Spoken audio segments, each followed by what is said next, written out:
सध्या गरमो इतको वाढलो ना काय जेवक तर नकोसाच वाटता आणि जेवला तर ता काय जिरणार नाही.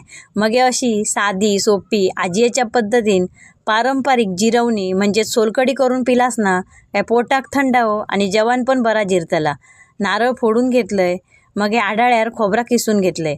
किसलेला खोबरा मिक्सरच्या भांड्यात काढून घेतलंय. हिरवी मिरची, 4 लसणीचे पाकळे आणि पाणी घालून बारीक वाटून घेतलंय. मग फडक्यावर रस गाळून घेतलंय. पिठाच्या चाळणीर गाळलास तरी चालता, 2दाच गाळून घ्यावा. जास्त पाळलास तर सोलकडी पातळ होतली आणि चवीक बरी लागायची नाही. गाळलेल्या खोबऱ्याच्या रसात किंचितसा मीठ घातलंय. आगळात मीठ असता म्हणून मीठ बेतानच घाला. आवडीप्रमाणे आगूळ घालून मिक्स केलंय. झटपट साधी सोपी अशी जिरवणी म्हणजे सोलकडी तयार झाली.